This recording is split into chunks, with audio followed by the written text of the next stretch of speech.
time you do it. Maybe That, next time I'll do it. all right. So Seb and I have been talking for a while. We've been checking in regularly. We've known each other for a long time. We've decided we wanted to do an experiment together more intentionally.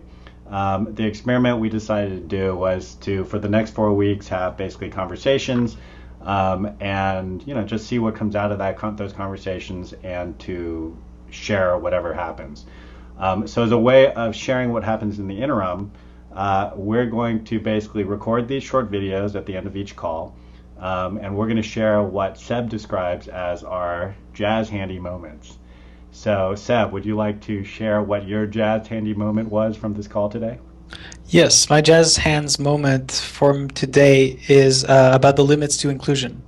Um, I was bringing up how making a project inclusive could lead to compromising the quality of the product and the project and the experience. And I was wondering about how to reconcile inclusion with high performance. And you, Eugene, came up with this kind of simple way of cutting through things, basically, by saying, uh, well, it depends on the presence of stewardship. So if I'm the steward of a project and I find that someone's contribution is not working for me, I have the right to say it and ask them to to like move back and become an observer in the project, so that the integrity of the project is not compromised.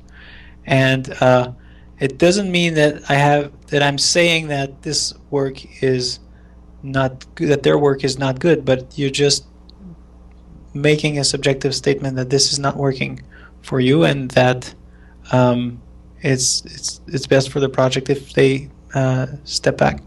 And I find this kind of satisfying uh, way of resolving the issue. That was my Cool. moment for Cool. today. Well, What I about mean, you? I had the same jazz hand moment that you had, and it was sparked by your own observation that in your experiments with trying to basically work out in the open and find people to collaborate and all those things, what has improved with you over time was your ability to give both positive and negative feedback to people as you start developing a relationship with them. And to me, when you said that, I mean, something just clicked for me. I think that is such a critical skill, like the ability to give negative feedback. And I think it speaks to kind of the larger issue that you talked about in your jazz hand moment, which is that open collaboration does not mean that everybody has to be equal. And in fact, nobody is ever equal.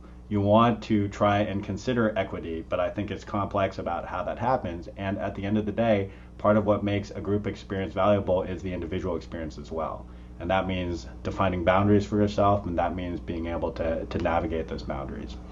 So I think as just kind of the principle, you just highlighting the importance of being able to give both positive but also negative feedback was just really powerful. Good. Cool. All right. Sounds good. See you all later.